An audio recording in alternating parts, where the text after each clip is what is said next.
సమావేశాన్ని నిరుద్యోగులకి సపోర్ట్గా నిరుద్యోగుల తరపు నుంచి ఏర్పాటు చేసిన తెలంగాణ సమైక్య వాళ్ళకి కృతజ్ఞతలు.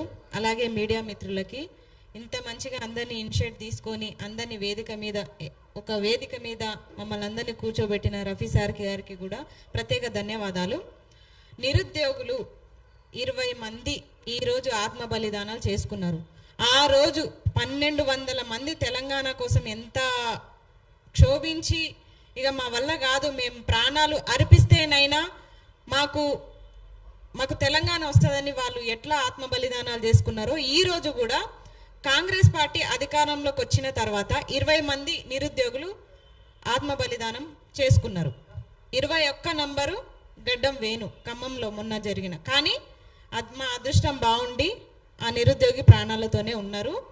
అది మాకు చాలా సంతోషకరమైనది. ఎందుకంటే మా శవాల మీద రాజకీయాలు చేస్తూ, మా శవాల మీద మీరు గోడలు కట్టుకుంటూ అధికారం మీద కూర్చొని మమ్మల్ని పేడ్ బ్యాచ్ అంటారా? మేము మా పేడ్ బ్యాచ్. మరి మా పేడ్ బ్యాచ్ సంఘానికి అధ్యక్షుడు రేవంత్ రెడ్డే కదా.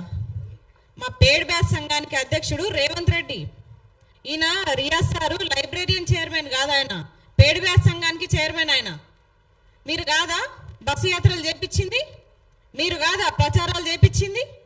బల్మూరు వెంకటన్న మీరు ఎక్కడ పోయిర్రు? కోదండరాం సార్ మీరు ఎక్కడ పోయిర్రు? అద్దంకి దయాకర్ గారు మీరు ఎక్కడ పోయిర్రు? రేవంత్ రెడ్డిని తర్వాత మాట్లాడదాం, కానీ మాకు అందుబాటులో ఉండి ఆ రోజు మేనిఫెస్టో పేరిట మా చుట్టూ తిరిగి కందిరీగల లెక్క ఈరోజు మాయమైపోయింది మీరే కదా. మిమ్మల్ని కాకపోతే ఇంకెవరిని అడుగుతాం? మా దగ్గరికి ఎందుకు వస్తారంటే వస్తారు, బరాబర్ వస్తారు. 3 ఏళ్ళు గడిచిపోతా ఉంది, ఇంకా 2 ఏళ్ళు ఉంది. మీ ఉద్యోగాల పరిమితి 5 ఏళ్ళే. 5 ఏళ్లలో సగం కాలం అయిపోయింది. ఇంకో 2.5 ఏళ్ళు. 2.5 ఏళ్ళు అయితే మీ ఉద్యోగాలు ఊడిపోతాయి. మరి మాకు ఇస్తామని చెప్పిన ఉద్యోగాలు ఎక్కడున్నాయి ఉద్యోగాలు? ఇంకెన్ని రోజులు ఈ జీవోలు పట్టుకొని తిరగాలి మేము మీ చుట్టూ? అసలు జీవోల రద్దుకే గతి లేదు. కనీసం ఒక డిపార్ట్మెంట్లో ఖాళీలు ఎన్ని ఉన్నాయో కూడా గతి లేదు.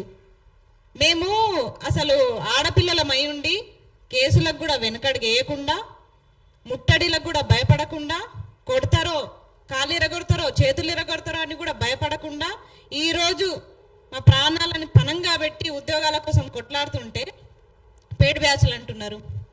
పేడ్ బ్యాచ్లు ఎట్లయినాం? ఆ రోజు కాంగ్రెస్ పార్టీకి సపోర్ట్ చేసినప్పుడు పేడ్ బ్యాచ్లం కాలేదా? ఆ రోజు మీరు మమ్మల్ని ఎంత కొన్నారు? ఈరోజు వేరే పార్టీలు ఎంత కొంటున్నారు? మీరు ఎంత కొని ఉంటే వీళ్ళు కూడా అంతకే కొని ఉంటారు.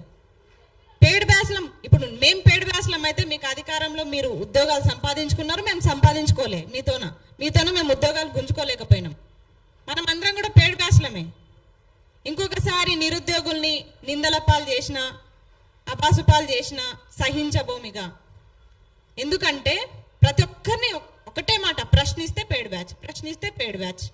ఎట్లయినరు పేడ్ బ్యాచ్? ఎన్ని జీవోలు వచ్చినాయి?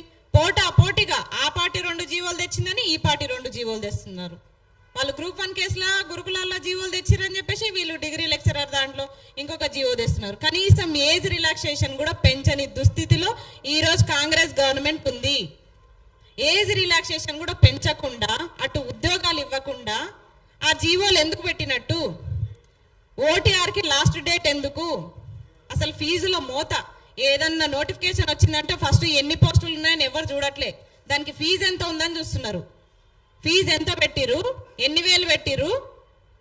మొన్న రిలీజ్ చేసిన ఎస్ఐపిసి నోటిఫికేషన్కి కూడా అప్లికేషన్ చేసుకుంటే 3000 ఫీజు అవుతుంది. ఏజ్ రిలాక్సేషన్ కూడా పెంచకుండా, కనీసం జిల్లాకు ఒక పోస్టు కూడా లేకుండా, కేటగిరీకి ఒక పోస్టు లేకుండా నోటిఫికేషన్ ఇచ్చారు. కనీసం హోంశాఖ మంత్రిగా ఉన్న రేవంత్ రెడ్డి గారు, విద్యాశాఖ మంత్రిగా కూడా మీరే ఉన్నారు. కనీసం మీ రక్షణ కోసమైనా ఒక 20,000 మంది నియమించుకోవచ్చు కదా. మీకు రక్షణ అవసరం కదా ఈ టైంలో. వేరే నోటిఫికేషన్స్ ఇవ్వరు మీరు. అలాంటప్పుడు మీకు రక్షణ కోసమైనా 20,000 మందిని పోలీసులను నియమించుకోండి. ఎందుకంటే ఎదురు దాడులు చాలా జరుగుతాయి నిరుద్యోగుల తరపు నుంచి.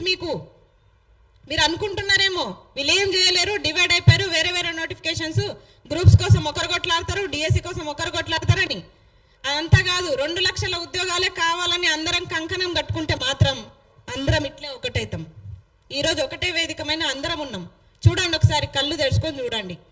మేము ఎన్ని రోజులు టీచర్ ఆస్పిరెంట్స్ మీ సగం మందిమి, ఎస్ఐపిసికి సగం మంది, గ్రూప్స్కి సగం మంది ఇట్లా డివైడ్ అయి కొట్లాడినాం. ఇప్పుడు అట్లా ఉండదు. అందరం ఒక్కటై 2 లక్షల ఉద్యోగాలే టార్గెట్గా కొట్లాడతాం. మీరు నిరుద్యోగ భృతి ఇవ్వలేదు. కనీసం ఒక నిరుపేద నిరుద్యోగి ఎట్లా బతుకుతాడు? విద్యార్థికి ఇస్తా అన్న భరోసా కార్డు ఎక్కడ పోయింది? మాకు ఇస్తానన్న మహిళలకి స్కూటీలు ఇస్తామని స్కూటీలు ఎక్కడ పోయినాయి? వాళ్ళ స్కూటీలకు తాళాలు ఇంకా తయారు కాలేదా? ఎటుపోయినాయి మీరు ఇచ్చిన హామీలని? 2 లక్షల ఉద్యోగాలు ఎక్కడ పోయినాయి? ఎక్కడ మేము మాట్లాడే అవకాశం వచ్చినా ఇవే అడుగుతున్నాం. కాబట్టి మేము అడిగిన దానికి సమాధానం చెప్పకుండా మేము ర్యాలీలు పెట్టుకున్నా పర్మిషన్లు ఇవ్వరు, కనీసం ప్రెస్ మీట్లు పెట్టుకున్నా పర్మిషన్లు ఇవ్వరు. మీరు మా భయం అంతా ఉన్నప్పుడు మరి పర్మిషన్లు ఇవ్వండి, ప్రశ్నిస్తాం, సమాధానం చెప్పండి కదా. కనీసము ఉద్యోగాల మాట పక్కన పెడితే ఒక నిరుద్యోగి ఆత్మహత్య చేసుకునే ప్రయత్నం చేసి హాస్పిటల్లో ఉంటే ఏ కాంగ్రెస్ పార్టీ నాయకుడు పోయి పరామర్శించిండు చెప్పండి? మానవతా దృక్పథం ఉండాలి కదా. మానవీయ కోణం అనేది ఉందా కొంచెమన్నా మీ లోపల? ఆ నిరుద్యోగి కూడా మీకే ఓటేసిరు, మీకే కాంగ్రెస్ పార్టీకే ఓటేసిరు. అలాంటప్పుడు కనీసం పరామర్శకు కూడా నోచుకోరా మా నిరుద్యోగులు?